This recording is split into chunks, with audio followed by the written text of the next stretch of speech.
Olá, graça e paz do Senhor Jesus Cristo seja sobre sua vida. Que bom podermos mais uma vez nos reunirmos ainda de forma online, né? Através da internet. Graças a Deus também pela tecnologia. Nós estamos muito felizes e eu particularmente estou muito feliz porque são são 7 meses desde quando nós começamos lá em abril a fazer a primeira transmissão, a colocar aqui a nossa primeira, o que nós temos chamado de celebração online. E, e o Senhor Deus tem nos conduzido até aqui. Eu creio que nossas vidas foram edificadas por meio da exposição da palavra. Vidas, é certo que foram e serão alcançadas por aquilo que foi produzido durante esses dias. E como é bom nós entendermos o cuidado de Deus em todas as coisas, entender que, mesmo diante da pandemia, mesmo diante do isolamento, o Senhor tem estado conosco. O mundo mudou, como talvez você tenha assistido um vídeo eu falando que o mundo mudou. E de fato, isso é verdade. A forma de se relacionar mudou. As pessoas mudaram. Tudo tem sido muito diferente nesses dias.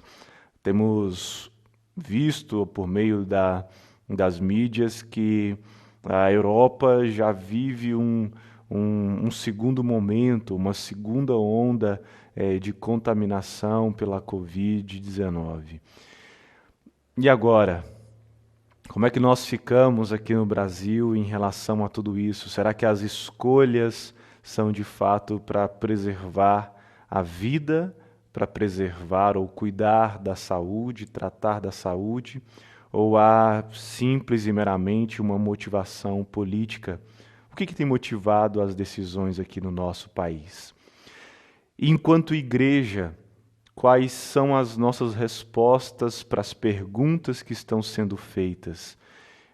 Ou ainda um pouco mais, quais perguntas nós, enquanto igreja, temos feito para essa sociedade? Será que as nossas perguntas e respostas têm uma teologia bíblica ou nós estamos deixando-nos acomodar ou nos amoldar pelos padrões culturais, sociais da nossa nação ou de todas as nações? Nós estamos num tempo novo. É fato que a pandemia não passou. O tempo difícil ainda não passou. Não há uma vacina, pelo contrário, há testes e há tentativas de obrigatoriedade de testes. Não é uma vacina ainda definitiva, não há ainda isso. Então, o que nós podemos fazer enquanto igreja? Ou qual deve ser a nossa postura diante disso tudo? Bom, enquanto plantação da Igreja Cristã Evangélica de Curitiba, enquanto pastor dessa igreja em plantação, eu quero dizer que a nossa única regra de fé e prática é a Bíblia, é a palavra de Deus. E nós cremos que a Bíblia é e tem resposta para todas as questões que estão sendo levantadas, que estão sendo colocadas durante esses dias. Foi Billy Graham quem disse que a Bíblia ela é mais atual do que o jornal que vai sair amanhã, dia 2 de novembro. Foi o próprio Martinho Lutero, o grande reformador do século XVI, lá de 1517, 31 de outubro, motivo pelo qual nós desenvolvemos toda essa série, continuando a reforma, e hoje é o último episódio. Ontem, foi 31 de outubro. Foi Martinho Lutero quem falou que a Bíblia ela não é antiga e nem moderna. A Bíblia é eterna. E nós vamos ver aqui hoje essa eternidade desse Deus que se revela a nós por meio da palavra. E é por isso que a palavra não é incompleta, é por isso que a palavra não para falar de algo dessa semana, né? Não é desatualizada. A Bíblia é plena. A Bíblia foi um livro, e é um livro, escrito por aproximadamente, talvez, 40 homens, ao longo de mais de 1.300 anos, 1.400 anos. E se passou em vários países, em pelo menos 3 continentes, e ela é preservada até hoje. Nós temos acesso a ela, a uma boa porção ou alguma porção dela, naquilo que talvez seja alguma coisa perto do texto de fato original. Mas nós temos a Bíblia na língua hebraica, na língua grega, os fragmentos e porções do aramaico. Nós cremos na inerrância da palavra. E é essa palavra que nos baliza, que nos conduz, que nos norteia. É a bússola pela qual nós somos direcionados para viver no presente século. Nós temos um Deus que se revela. E nós vamos ver isso hoje, nesse episódio. Somente a Deus a glória. Vamos orar com gratidão pelas canções, pela música, vamos orar com gratidão por aquilo que Deus tem para fazer durante essa semana e para o próximo domingo, não é? Temos um grande momento, um grande marco para nós enquanto Igreja Cristã Evangélica de Curitiba, que é o nosso culto presencial a Deus, que será realizado também ali a partir do dia 8 de novembro, daqui uma semana. Vamos orar? Deus, obrigado, Pai, pela tua soberania. Obrigado porque o Senhor se revela a nós por meio da tua palavra. Eu quero, Senhor, apresentar as nossas vidas diante de ti, pedindo perdão pelos nossos pecados e clamando, seja conosco. Seja com o teu povo que se reúne agora, Pai, talvez na sua casa, no sofá, no quarto, no escritório.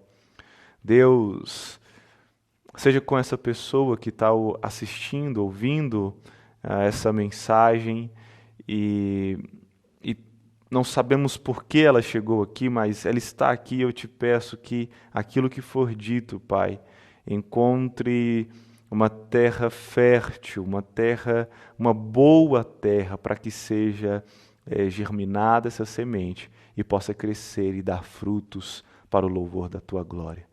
Deus, não me permita atrapalhar o teu Espírito Santo, seja conosco durante todo esse tempo. Ajuda-nos, Pai, em nome de Jesus. Amém, amém, amém. Quero que você pegue sua Bíblia, abra comigo no livro de Romanos, capítulo 16, versículos 25 a 27. Romanos 16, 25 a 27. Eu vou ler na versão Nova Almeida atualizada. E não é a Bíblia que foi atualizada, foi a versão de Almeida, né, de João Ferreira de Almeida, que foi atualizada. A Bíblia não precisa de atualização.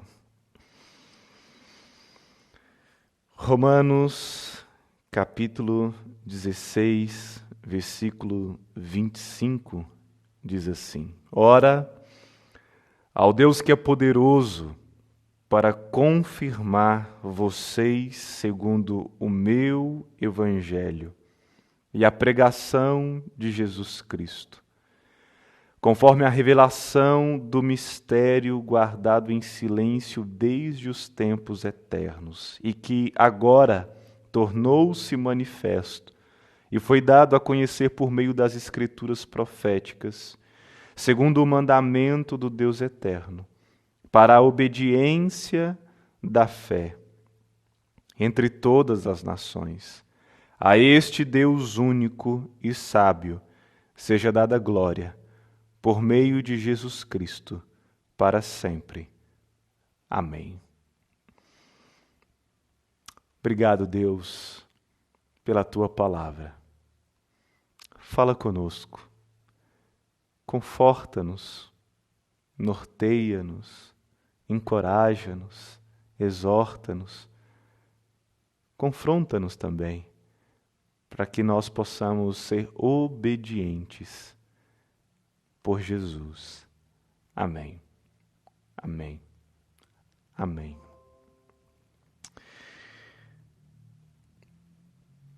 A Bíblia é muito interessante e tenho para mim que o apóstolo Paulo, esse é pessoal, é um dos maiores expositores, um dos maiores pregadores de toda a história. Como escritor, ele escreve essa carta para os crentes de Roma, e ele tem um desejo em particular, porque, como disse ainda nessa série, continuando a reforma, não foi ele que implantou essa igreja, mas ele deseja estar com essa igreja e ele está mostrando então ali o que ele é, quem ele é e o que ele está falando. Agora, ele vem encerrando, são os últimos 3 versículos da sua carta mais importante. É o grande compêndio teológico do apóstolo Paulo. Ele investe os primeiros 11 capítulos dessa carta para mostrar qual é a sua teologia. O que ele tem para dizer sobre o Evangelho, como vimos aqui, que ele chama, né, do seu Evangelho, não porque é dele, mas daquilo que ele prega. E Paulo ele está mostrando aqui palavras de adoração, né? Que isso é o significado de doxologia, né? Doxa, da glória, e eulogia, de palavra. Então são palavras de glória a Deus, palavras para exaltação da glória de Deus. Então ele está finalizando, tá? Chegando nos finalmente, e ele está mostrando a quem deve ser dada a glória. Ora, ao Deus, ele chama a atenção, a ideia de encerramento de tudo aquilo que ele falou. Agora, a partir do capítulo 12 até aqui, ele vem numa teologia bíblica prática, como deve ser a praxis do cristão. E agora ele fala assim, ora, a Deus. Mas o que quer dizer ao Deus? Ou melhor, quem é esse Deus para quem devemos dar somente a glória? Só lhe deu glória, talvez não seja um dos mais fáceis de expor ou de dizer, de argumentar diante dos 5 pilares, né? É mais fácil argumentarmos ou termos vários argumentos para somente Cristo, para somente a graça, para somente a fé. É muito mais fácil nós termos argumentos para todos os outros. Somente a fé. Vocês são salvos somente pela fé em Jesus Cristo. Somente a graça, ou seja, é pela graça que vocês são salvos.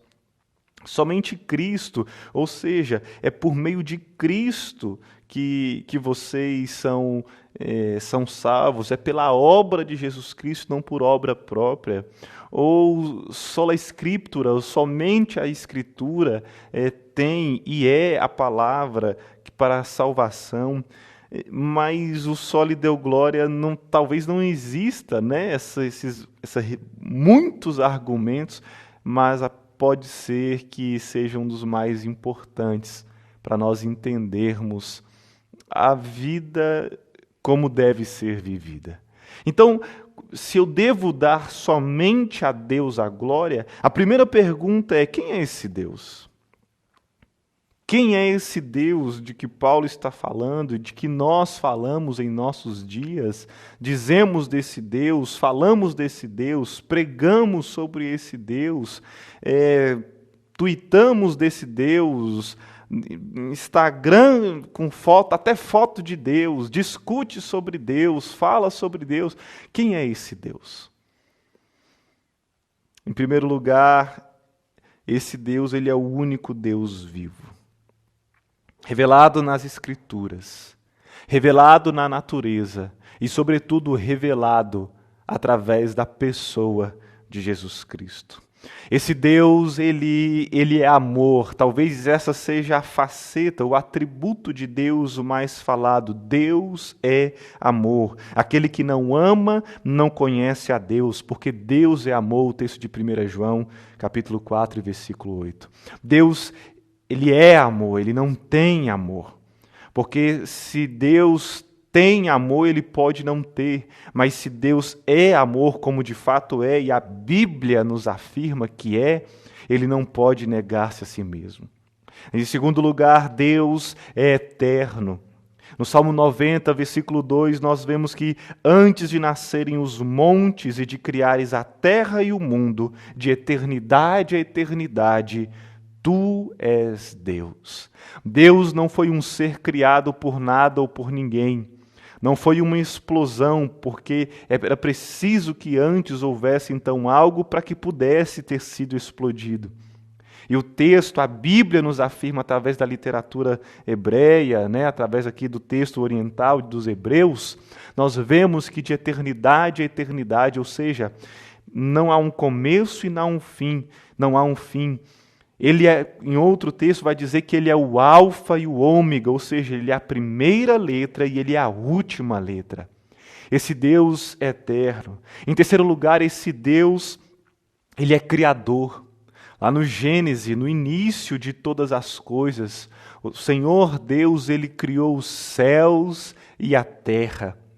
Esse Deus que cria os céus e a terra é o mesmo Deus que cria o ser humano, que cria o homem e a mulher à sua imagem e à sua semelhança. Ele é o Criador de todos os seres que existem. Ele é o Criador da natureza. Ele é o Criador dos animais que nadam pelos oceanos e mares. Ele é o Criador das aves que voam no céu. Ele é o Criador das árvores que balançam com suas flores, as flores que caem no outono, as folhas e flores que nascem durante a primavera.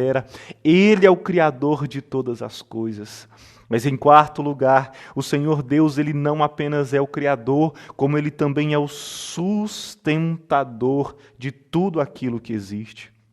Deus não criou a Bíblia como um fabricante que cria um relógio de corda. Ele dá ali a partida e logo abandona. Deus, ele não criou aquilo que existe e depois virou as suas costas e o abandonou. Não, Deus, ele sustenta todas as coisas. É ele que dá sentido ao universo e faz com que todas as coisas funcionem. Dentro da mecânica, se tiver alguém que gosta da mecânica, ele é o pino central. Ele é o equilíbrio. Ele que sustenta todas as coisas, Ele faz com que todas as coisas girem ao seu redor. Deus é o centro de todo o universo. Não sou eu e não é você que é o centro, é Deus quem é o centro de todas as coisas. Em Colossenses capítulo 1, versículo 17, temos: e Ele é antes de todas as coisas, e todas as coisas subsistem por Ele. Isso significa que toda a criação depende de Deus para continuar existindo, para continuar vivendo. E Ele, ou seja, o Senhor Deus, é a fonte de vida, de energia, de sustento, de tudo o que há. Ele é a fonte. Deus, ele não apenas é o centro, como de fato é, mas ele é o todo. É por meio dele que nós existimos e subsistimos. E por ele ser o Criador, e por Ele também ser o sustentador de todas as coisas, Ele é digno de ser adorado por todas, absolutamente todas as suas criaturas. Esse é o nosso Deus. Mas também, em quinto lugar, o Senhor é Deus. Deus é santo e puro. Santo, santo, santo é o Senhor dos exércitos. Toda a terra está cheia da sua glória. Veja o profeta Isaías aqui no capítulo 6 e versículo 3, na sua visão que ele vai ter o Senhor assentado no alto e sublime trono, e a orla do seu manto enchia o templo, e todos declaravam, os anciãos, os seres viventes, santo, santo, santo é o Senhor dos exércitos, toda a terra está cheia da sua glória. Deus também é justo. Deus é justo. O Salmo 9:8 revela que Deus é o juiz do mundo. Ele mesmo julga o mundo com justiça, governa os povos com retidão. No Salmo 71, versículo 19, nós temos: tua justiça chega até as alturas. Ó Deus, tu que tens feito coisas grandiosas, quem se compara a ti, ó Deus? Meus irmãos, nós podemos passar aqui desde as Escrituras do Antigo Testamento até o Novo Testamento, esse segundo momento aqui da história do cristianismo revelado, Deus revelado para nós, ou seja, após Jesus Cristo. Nós podemos passar por toda a Bíblia e nós encontraremos quem Deus é. Para dizer mais uma coisa, Deus é trino, ou seja, Ele é um só Deus, mas subsiste em três pessoas, Pai, Filho e Espírito Santo. A esse Deus é que Paulo está dizendo aqui, ora, ao Deus que é poderoso para confirmar, e ele vai continuar e nós vamos mostrar aqui, a esse Deus que eu trouxe aqui agora alguns atributos. A esse Deus seja a glória. A esse Deus seja dada toda a glória. A esse Deus somente, porque Ele é o único Deus. Né? Lá o texto de Deuteronômio, né? É importantíssimo. Meus irmãos, o Antigo Testamento é incrível, importante, nós precisamos entender ele, porque nós vamos ver, Deus, por meio de Cristo, não vem para revogar a lei, mas para cumprir, e toda a palavra é apta para nos mostrar, para nos dirigir, direcionar, para nos constranger, mas também para nos alegrar, nos confortar. A esse Deus seja a glória. Somente a esse Deus. Só que, por conta do pecado, o homem gosta demais dessa glória e quer essa glória para si. A história mostra isso. Por exemplo, vemos que Karl Marx, né, do tão falado marxismo, ele, de alguma maneira, ele tenta descaracterizar e tirar Deus do seu trono, tirar Deus do céu. É o que o Karl Marx vai dizer. Ou, por exemplo, o Sigmund Freud, que de alguma maneira tenta tirar Deus do nosso inconsciente, como se o homem não tivesse a necessidade de adoração ou de adorar a um Deus que nos criou a sua imagem e semelhança e colocou de si, dos seus atributos, em nós. Ou o que dizer então de Charles Darwin, que tentou tirar Deus, né, por assim dizer, tentou tirar Deus da ciência, tentando dicotomizar problemas que hoje são claros e evidentes, né? É para o século XXI, tentando tirar Deus da ciência, como se toda a ciência não fosse dada pelo próprio Deus, que cria isso. Porque Deus é o Criador e também é o sustentador. Ou então, como observar a história mostrando homens como Friedrich Nietzsche, que tenta matar Deus, né? Deus está morto. É Nietzsche quem vai afirmar isso. Veja o homem tentando, ao longo da história, buscar a glória para si, porque se eu não consigo ser igual a tal, eu descaracterizo, eu falo mal, eu critico aquilo por aquilo que, de fato, eu é quem sou. Então eu vou dizer de Deus aquilo que eu diz, que eu penso, que eu sou, e mostrar, porque se eu descaracterizo ele de alguma maneira, eu posso ter o seu lugar. Richard Dawkins, outro, né, diz que Deus é um delírio. Meus irmãos, esse mundo tenta banir Deus da história, da filosofia, da cultura, da ciência, de tudo. Mas nós, enquanto igreja, enquanto cristãos, reafirmamos que esse Deus é o centro de todo o universo. Somente a esse Deus deve ser dada a glória. 1 Coríntios 10, 31 diz: quer vocês comam, bebam, quer façam outra coisa qualquer, façam tudo para a glória de Deus. E esse texto precisa ser interpretado com toda a força, com toda a literalidade agora. Se você vai fazer os seus negócios, faça para a glória de Deus.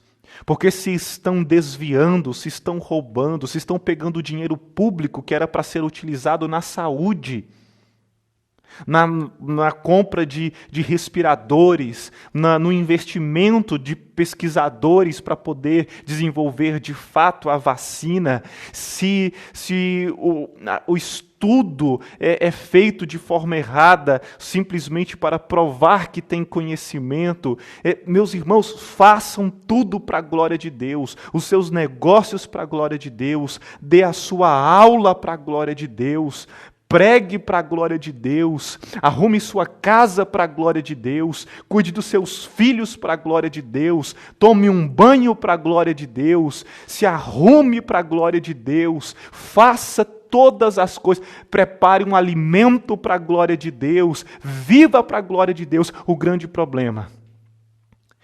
problema é que nós estamos muitas vezes nos acostumando, ao invés de ser com somente a palavra, nós estamos acostumando com as construções sociais e culturais. Ou pior, como era feito lá no século XVI, motivos pelos quais Martinho Lutero vai fazer a sua colar ali na porta da capela de Wittenberg, lá do castelo, as suas teses.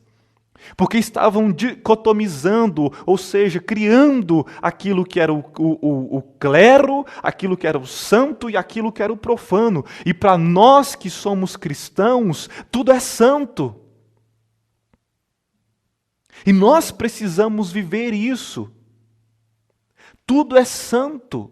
Para aqueles que são santos, ou para aqueles que foram feitos santos, justificados por meio de Jesus Cristo, e somente por Jesus. Somente a esse Deus. Ora, ao Deus que é poderoso para confirmar vocês segundo o meu evangelho e a pregação de Jesus Cristo. É esse Deus. Então, se somente isso é possível, ou somente viver para a glória de Deus é possível, ou dar glória somente a Deus é possível, se e somente se nós entendermos o Evangelho, é por meio do Evangelho. E o Evangelho não é um conjunto de dogmas, de doutrinas. O Evangelho é Jesus Cristo e nós cremos, temos fé somente em Jesus Cristo, porque Ele é o autor, mas também é a mensagem. Ele é o enviado de Deus e Ele é aquele que é Deus, ou quem é Deus, a pessoa, uma das pessoas de Deus.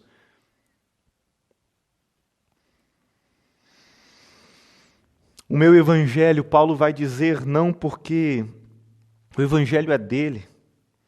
De acordo com o evangelho que eu prego. É isso que ele está dizendo. As doutrinas que tenho defendido nessa epístola. Paulo está dizendo aqui daquilo que ele tem defendido. É chamado de seu evangelho não porque ele foi o autor, ou porque outros não pregaram também. Não, não é isso. Mas porque ele estava particularmente defendendo esse evangelho de Cristo, que ele fala desde o capítulo 1 até o capítulo 11, sobre questões morais, sobre questões sociais, sobre o homem e a mulher, ou um homem se inflamando com outro homem e abandonando o conhecimento e a soberania, a sabedoria de Deus, se inflamando o homem com homem, mulher com mulher. E isso é pecado. A prática homossexual é pecado. E ao menos que haja arrependimento, não verão a Deus. Bem como aquele que rouba, se não deixar de roubar, não verá a Deus. Bem como aquele que adora a si, porque toda glória que não é para Deus é vanglória, é glória em vão. Então aquele que vê em si o seu próprio ídolo e a sua crença em si mesmo, esse também não verá a Deus. Bem como aquele que é corrupto e que não deixa a corrupção, não verá Deus, a menos que haja arrependimento, como na mensagem de João, o Batista, que ia para o deserto, arrependam-se, como a mensagem do próprio Jesus Cristo, quando João é decapitado e ele vai para diante das pessoas a partir da Galileia dizendo, arrependam-se, ou quando Jesus é assunto aos céus e não há quem pregue, então Pedro, que agora fora convertido, vai dizer, arrependam-se. A mensagem do Evangelho é Cristo, e essa mensagem que Paulo está defendendo, o Evangelho que eu estou pregando para vocês é esse, a mensagem de arrependimento por meio e através de e para Jesus Cristo.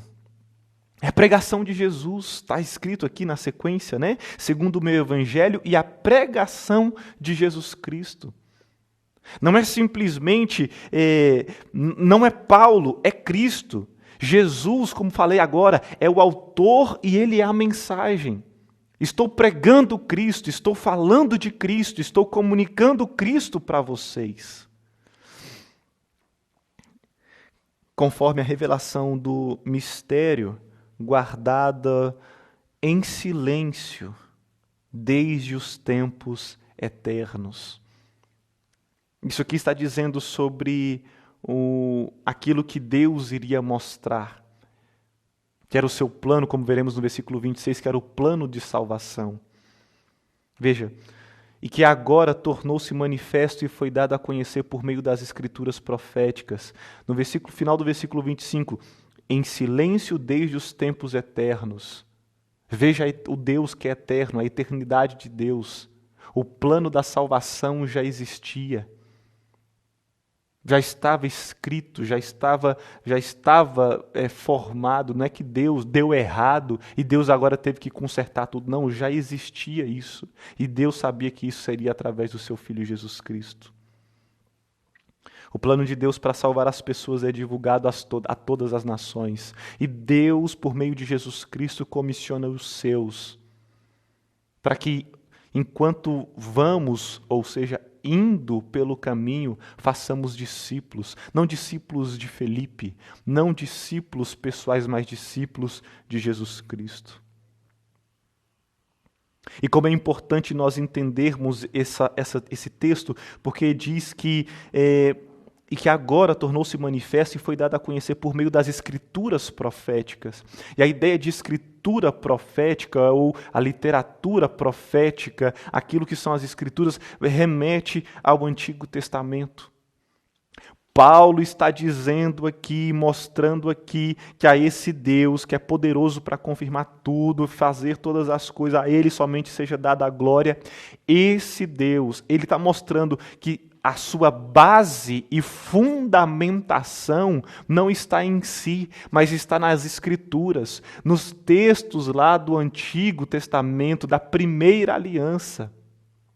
porque são importantes para poder fundamentar, dar base para ele pregar o Evangelho de Jesus Cristo.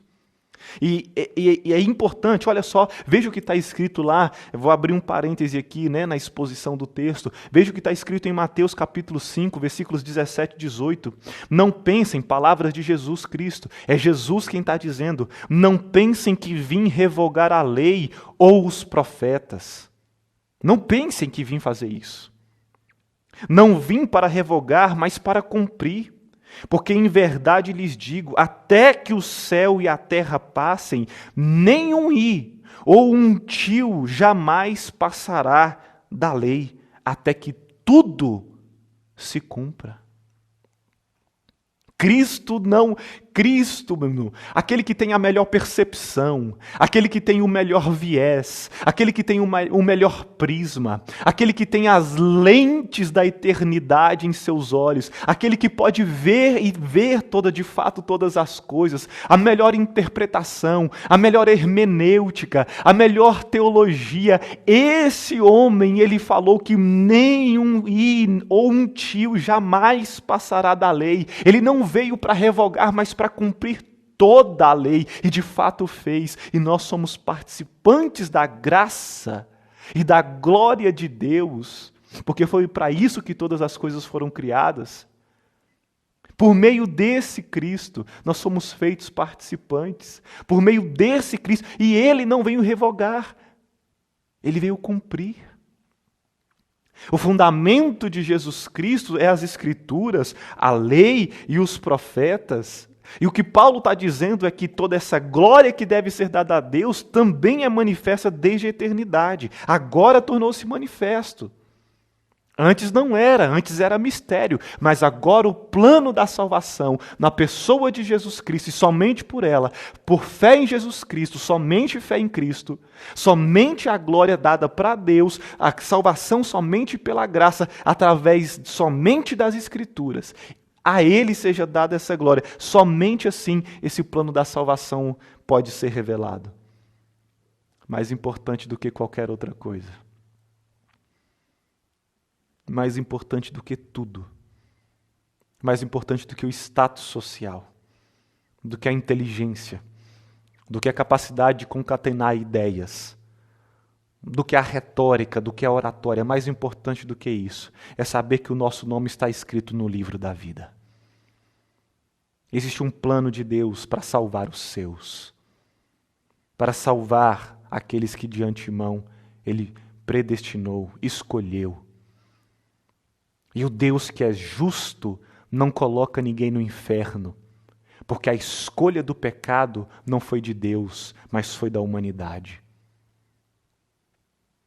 Não há nenhum justo, nenhum sequer, e é por isso que nós precisamos entender que nós não somos dignos e nem merecedores dessa glória, e é por isso que essa glória deve ser dada somente a Ele. Agora, como é que eu vivo para a glória de Deus?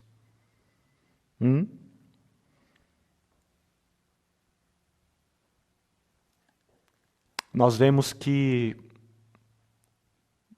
tudo aquilo que foi revelado, no versículo 26, o plano da salvação foi para a obediência da fé. Ou seja, primeiro eu creio, depois eu obedeço. Essa obediência da fé é obediência por meio de, ou pela fé. Então eu só posso obedecer àquele em quem eu creio. E se eu creio somente em Jesus Cristo, eu obedeço. Então eu não obedeço para ser, eu creio em Jesus para a minha salvação, o plano da salvação, que antes era mistério, mas agora é revelado, então eu obedeço. Agora, como eu viver para a glória de Deus? Como pregar para a glória de Deus, para todas as nações, para que todos vejam, ouçam e saibam que o Senhor e somente o Senhor é Deus. Em primeiro lugar, crendo naquilo que Deus diz sobre Ele mesmo. Nós vimos aqui, citei aqui alguns textos, sobre Deus afirmando quem Ele é. E o próprio Deus vai dizer, eu sou. Eu sou. Creia naquilo que Deus diz sobre Ele mesmo. Em um momento, Jesus estava conversando com seus discípulos e ele vai perguntar: quem as multidões dizem que eu sou? Imediatamente os seus discípulos vão responder: olha, uns dizem que é Elias, outros dizem que é Moisés, outros dizem que é um dos profetas do passado que ressuscitou. E aí Jesus faz uma segunda pergunta: e vocês? Eu perguntei sobre o quem estão dizendo, o que estão dizendo sobre mim? Agora, e vocês, os meus discípulos, vocês que eu escolhi, quem vocês dizem que eu sou? E aí sempre, o intrépido Pedro vai dizer: o Senhor é o Cristo de Deus. Jesus diz para ele: olha, isso aí foi o meu Pai quem te revelou. Creia naquilo que Deus diz sobre Ele mesmo. Não no que as pessoas estão dizendo sobre Deus. Não no que o professor diz sobre Deus lá na faculdade. Não o que a esquerda deplorável diz sobre Deus, ou não do que a ultradireita, de uma ultra-ortodoxia, de uma ultra-santidade diz sobre Deus. Não, creia no que Deus diz sobre Ele mesmo. Creia na palavra somente. Em segundo lugar, eu vivo para a glória de Deus quando obedeço o que Deus estabelece para mim. Primeiro, eu tenho fé e creio no que Deus diz sobre Ele mesmo. E em segundo, quando eu obedeço o que Deus estabelece para mim. É Deus quem estabelece. Ele é rei. Ele é o monarca do universo. Ele é quem institui, quem destitui. Não há autoridade que não seja posta por Ele. Ele estabelece, então obedeça. E qual que é o limite para responder o questionamento da introdução? É quando essa palavra é transgredida. Quando vai além daquilo que está na palavra. Então eu não obedeço àquilo que Ele estabeleceu para mim. O culto não é do meu jeito, é do jeito que Deus estabeleceu para mim. O meu procedimento não é do meu jeito, mas é como Deus estabeleceu para mim. Porque assim eu vivo para a glória de Deus. Que poderoso é entendermos isso. A este Deus, único e sábio, aqui no versículo 27, e que Ele chama de poderoso para confirmar vocês, né? A ideia de confirmar vocês lá é a ideia do judeu e do gentil, do preto e do branco, do japonês, do brasileiro, de quem quer que seja, para confirmar vocês. Esse Deus que é poderoso, segundo o Evangelho, da pregação de Jesus Cristo, do anúncio de Jesus Cristo, do plano da salvação, desde o tempo eterno, de eternidade a eternidade, que antes era mistério, mas que agora é revelado. A esse Deus que é poderoso, que é único e que é sábio, seja dada a glória por meio de Jesus Cristo. O meio é Jesus Cristo. Eu não consigo dar glória para Deus se não for por Jesus Cristo.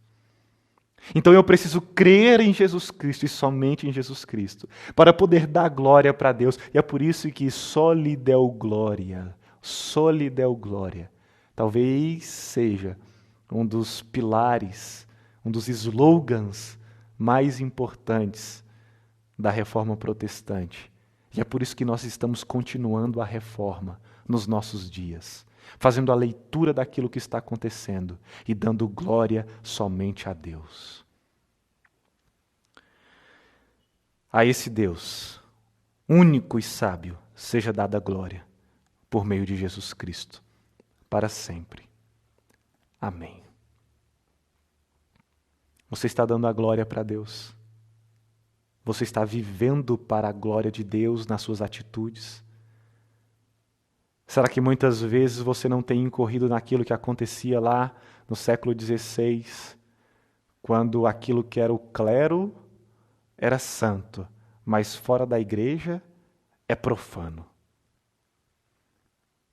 Ah, não, se eu leio a Bíblia, é para a glória de Deus. Mas se eu leio qualquer outro livro, não é para a glória de Deus. Será que você tem feito essa separação na sua vida? A palavra nos convida e nos chama a vivermos integral, plenamente, para a glória de Deus em tudo que fizermos, seja lá o que for. Se algo não glorifica a Deus, com a premissa que falei, crer em Deus e naquilo que Ele diz sobre Ele, e obedecer a Deus naquilo que Ele estabelece para mim e para você. Então é preciso que você faça uma reflexão sobre isso. Pai, que Teu Espírito Santo possa convencer do pecado, da justiça e do juízo. Que sejamos levados, Senhor, a viver para a glória do Senhor, Deus, único Deus, porque não há outro Deus além de Ti. O Senhor é único. Pai, que nós possamos viver com gratidão por aquilo que Martinho Lutero fez lá em 1517, 503 anos atrás, e que hoje ainda podemos viver e devemos e continuar aquilo que foi feito, porque tão complicado como era lá, talvez seja ainda hoje, e nós precisamos continuar essa reforma. Ajuda-nos, Pai, porque não há um justo, nenhum sequer. Ajuda-nos a viver somente para a glória do Teu nome, a pregar esse Evangelho a todas as nações, para que todos vejam e saibam que somente o Senhor é Deus e somente o Senhor deve ser adorado. Seja conosco, eu te peço, por Jesus. Amém. Amém. Amém. Eu quero te convidar a todos vocês de Curitiba, ou você que está vendo esse vídeo, hoje, né? Dia 1º de novembro, a você convidar as pessoas, a mandar, a gente vai divulgar, pulverizar isso em todas as nossas mídias e redes sociais, a você divulgar que no dia 8 de novembro, como um marco na plantação da Igreja Cristã Evangélica de Curitiba, nós estaremos reunidos presencialmente. Nós vamos colocar o endereço aqui na descrição. Eu quero te encorajar, te pedir, passando por Curitiba, estando aqui, participe conosco. Vamos juntos plantar a Igreja Cristã Evangélica de Curitiba. O Senhor Deus te abençoe e te guarde. O Senhor Deus, Ele faça resplandecer o rosto dEle sobre você. O Senhor, Ele volte a face dEle sobre você e te dê a paz. Paz que excede entendimento. No próximo domingo, nós estaremos com uma nova série. Nós iremos celebrar a ceia do Senhor. Nós estaremos juntos também presencialmente. E você que é de fora de Curitiba, você também vai poder acompanhar, se Deus quiser, se toda a técnica der certo, se tudo aquilo que nós estamos programando ocorrer da melhor maneira. Um grande abraço. O Senhor Deus te abençoe.